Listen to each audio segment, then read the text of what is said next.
प्रेम प्रकरणात अडसर ठरलेल्या माजी सैनिकाच्या पत्नीनं कट रचून मित्रांच्या मदतीनं निर्घृण हत्या केली आहे।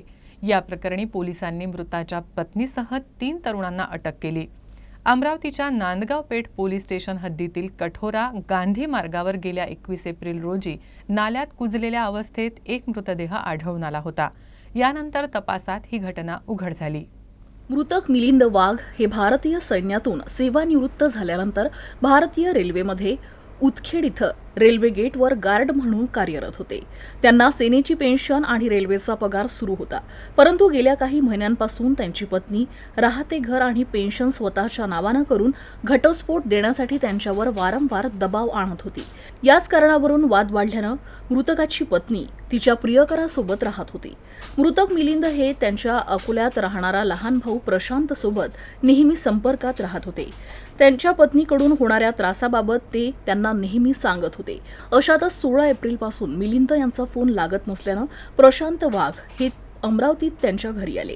त्यांचा सर्वत्र शोध घेऊनही ते आढळून न आल्याने अखेर प्रशांत वाघ यांनी याबाबत गाडगेनगर पोलिसात तक्रार दाखल केली। यातच काही दिवसांपूर्वी नांदगाव पेठ पोलिसांना कठोरा गांधी मार्गावरील राठी यांच्या शेतालगत असलेल्या नाल्यामध्ये एक मृतदेह आढळून आला होता। प्रशांत यांनी मिलिंद यांचा मृतदेह ओळखला आणि त्यांनी नांदगाव पेठ पोलीस ठाण्यात भावाच्या पत्नीविरोधात हत्येची तक्रार दाखल केली। त्यानंतर पोलिसांच्या तपासात हे भयानक हत्याकांड समोर आलं। मिलिंद यांचे दुसऱ्या महिलेसोबत सूत जुळले असून ते तिच्या नावाने पेन्शन करून देतील असा संशय आरोपी महिलेला होता। हत्येतील आरोपी शुभम, संकेत आणि कार्तिक हे तिघेही नेहमी मृतक मिलिंद यांच्यासोबत दारू पित होते। त्यामुळे पत्नीने तिघांनाही सोबत घेऊन मिलिंद यांच्या हत्येचा कट रचला। 18 एप्रिल रोजी तिन्ही आरोपींनी मिलिंद यांना दारू पिण्याच्या बहाण्याने कठोरा गांधी मार्गावर नेलं आणि त्यांच्यावर धारधार शस्त्राने वार करून त्यांची निर्घृण हत्या केली। तर आकस्मिक मृत्यूचा बनाव आणण्यासाठी मिलिंद यांचा मृतदेह शेतालगतच्या नाल्यात फेकून दिला।